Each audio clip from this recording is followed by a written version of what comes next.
a full-blown version of the product and is designed to cover, where the other earlier projects were designed to cover, say, a single building or a single area of, say, 250 square miles. HARP is designed to cover the entire northern hemisphere. And so we are very concerned about its capabilities. It can send one type of information specifically that I'm aware of, which is frequencies in the same frequencies as the human brain operates under. I'll just use the 15 hertz as a representation of that. That's very low frequencies. So you have used a very high frequency signal to deform the ionic atmosphere, and then you bounce a low frequency signal off of that to any point on the globe you wish, selectively or in total. And if you're broadcasting anything in the 15 hertz range that is the same kind of a signal as the human brain produces, let's say, for example, the emotion fear, it's very well known that a certain emotion generates a certain kind of EEG output by the brain, the collection of signals representing brainwave activities. You capture that information and then put it into HARP and broadcast it. If it comes in by radio at a stronger level than the brain produces, the brain will automatically entrain to that new foreign signal as though it were its own. And so this was used on the soldiers in Iraq, but it didn't broadcast it from HARP. They broadcast it from aircraft called command solo. They were able to instill such fear in them that they were surrendering to model airplanes. And we won the war in very quick order because of that.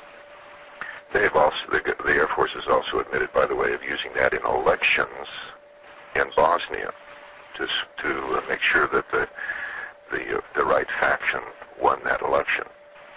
And the problem I have with that is Command Solo is manned by the National Guard, and there are planes scattered all across the United States, and they do fly training missions. They have no way of knowing what's on those training tapes when they broadcast those signals. So we have no idea in what ways we might be being controlled during, say, our own election processes. So I'm very, very concerned about the way this technology is going, and HARP is like a 1,000-fold increase in that technology's capabilities.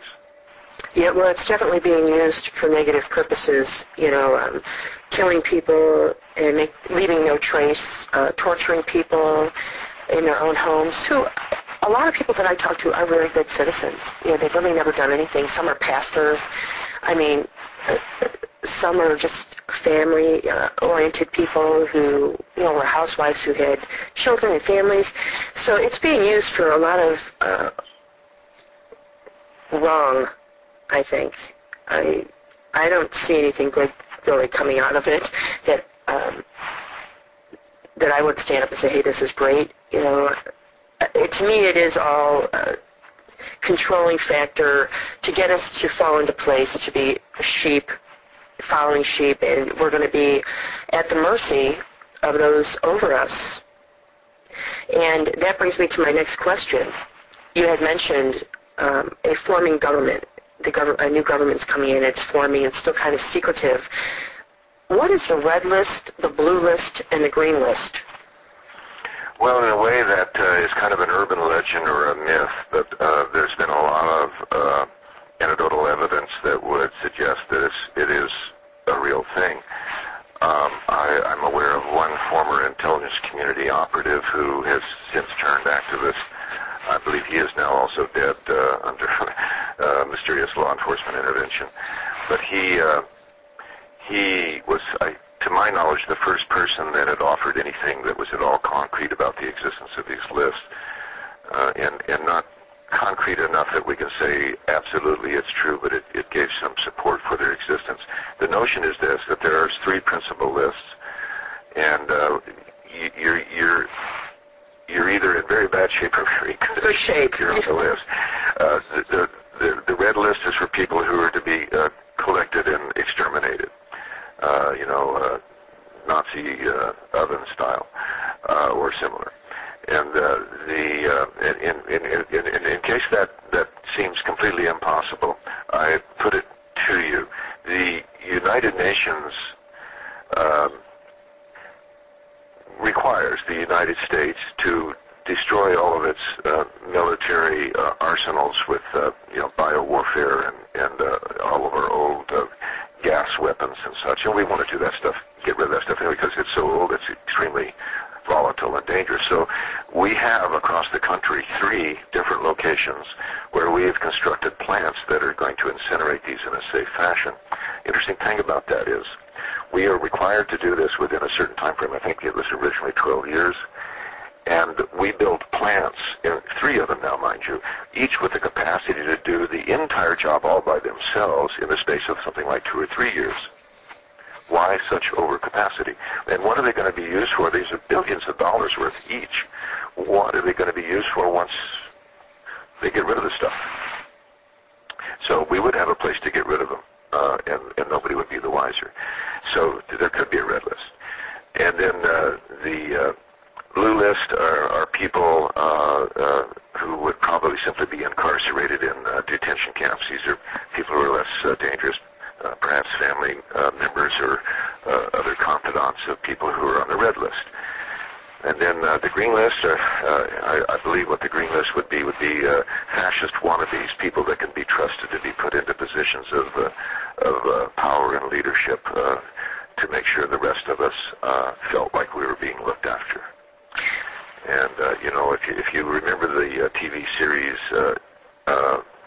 V, it was Alien Invasion. Yes. Mm-hmm. The first thing the aliens did is they found little fascist wannabes that they put into positions of power to work with the aliens and assure that the people weren't really afraid of them, when really, of course, we were all just being stabbed in the back.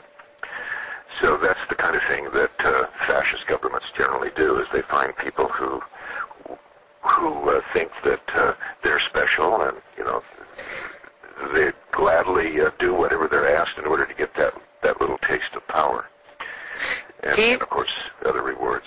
Do you think that we will see heavy persecution again of the Jewish community as we did with Hitler? That is a great fear for me, because it seems like we're moving that way. And as I told you earlier, I get the voices that tell me to denounce God, the Jewish nation, Jesus Christ, follow them or die. And also at my rape, I was put on my knees and told to denounce Christ, the Jewish nation, and all minorities. They do not like blacks. They do not like... Very fascism as a rule, Satanism, the military, I know there's some official and righteous efforts on the part of the military not to be, but I would generally classify them historically as being racist and Satanist. And in my book, MC Rallies, I kind of go into that in quite a bit of detail, but the goal of Satan, again, is to destroy Christianity. Well, it can't destroy only Christianity and be quite successful, because there are 3 major world faiths that really worship the same God. The Jewish faith, the Islamic faith, and the Christian faith all worship the God of Abraham. Mm-hmm.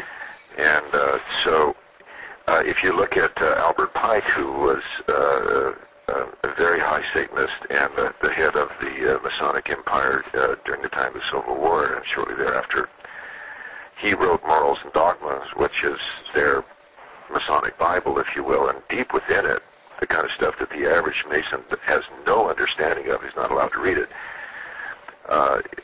is the admissions of the satanic nature of the deeper inner levels of the Mason organization, and one of their